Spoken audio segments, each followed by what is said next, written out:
There's a ton of mushrooms in here. This mossy swamp is really nice for all kinds of mushrooms. Now these are edible too. David St. Amand has been picking mushrooms since he was 3 years old. It's a boletus. He learned everything he knows from his mom.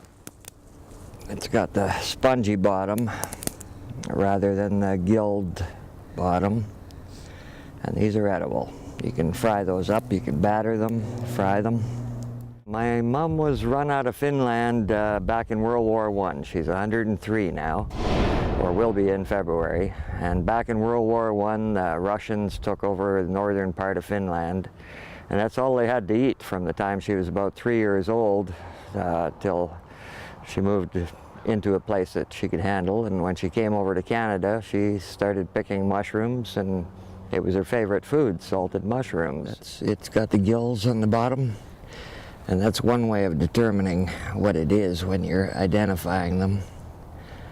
And it's also got a ring around the stem, so you'd use that for identification purposes.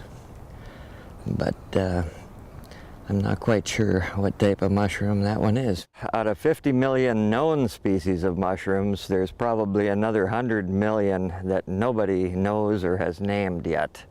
And some of them have even 2 Latin names, and different cultures call them by different names. It doesn't take long for David to spot one of the many, many different kinds of mushrooms that lie on the forest floor here in northwestern Ontario. We have amazing mushrooms here. We have all kinds of mushrooms. There's not many poisonous ones. There are a few that you have to watch for, and a few could always pop up that you're never seen before. So it's always good to know your mushroom, get to know exactly what mushroom you're picking, and identify it positively by the underside, the stem, the length, the size, type of territory it grows in, and the spores if you're still unsure. That could possibly be a magic one. Certain cultures eat certain poisonous mushrooms. I grew up on some that are listed as poisonous in books, and they're not if you prepare them the proper way.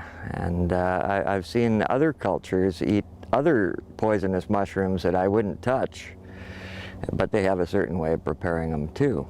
But there are some that'll kill you within 4 hours, 4 to 6 hours, and there's no antidote at the hospital. I did find one really poisonous amanita here yesterday, and I wouldn't touch it, not for the life of me.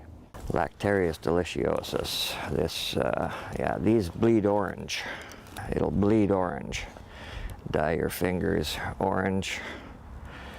They're all edible. They call it Lactarius deliciosus because someone thinks it's delicious. It's not my favorite, but I like it. Ursulas are my favorite, and that one there is listed as poisonous too, but I grew up on it, and as long as it's boiled in salted water, and then it's fine to fry up after or freeze. I like to freeze my mushrooms. They maintain the texture, and they're like meat. They're just like meat. I'll just taste it to see if it's a spicy one. Some of them are spicy.